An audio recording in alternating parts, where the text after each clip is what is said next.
उमेद अभियानाच्या इतिहासात पहिल्यांदाच नाविन्यपूर्ण अशी कागदी कला विकसित करून आपला व्यवसाय निर्माण करणाऱ्या गाव शिवाजीनगर, तालुका खंडाळा, जिल्हा सातारा येथील सौ मीनाक्षी सपकाळ यांच्या क्युनिंग आर्ट कागदी कलेबद्दल अधिक जाणून घेऊया. 1995 साली माझं लग्न झालं. त्यावेळेस इथं परिस्थिती नाजूकच होते. मग मी त्याच्यानंतर शेतात जाऊ लागले, शेतातलं काम करायचे. बराच काळ तसं शेतात काम केले.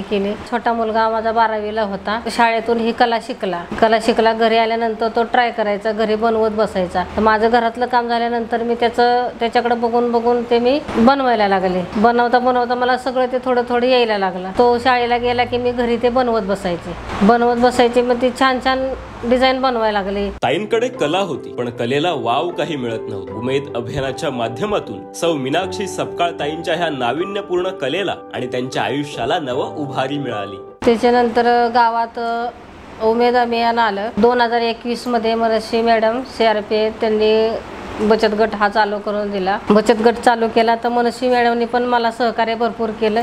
तुम्ही स्टॉल लागते तर मुंबईला ह्याला तर तुम्ही करताल का, जाताल का? तर हो म्हटलं जाईन की. मग आम्ही मुंबईला गेलो, महालक्ष्मी सरसला. तिथं स्टॉल लावला. चांगलं मार्केटिंग चांगलं झालं, चांगली विक्री झाली, चांगला रिस्पॉन्स मिळाला.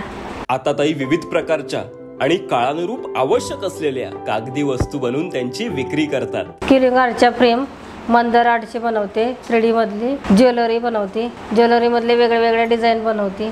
उमेद अभियानामुळे आज सौ मीनाक्षीताई सपकाळ ह्या आत्मनिर्भर आणि व्यावसायिक झाल्या आहेत. या उमेद अभियानामुळे आमची आई सक्षम झाली, व्यवसाय करू लागली. आता हा आमचा व्यवसाय उमेदच्या माध्यमातून महाराष्ट्रामध्ये चांगल्या प्रकारे पोहोचलेला आहे. मी माझ्या या व्यवसायामुळे समाधानी आहे आणि उमेदमुळे मी आनंदी आहे.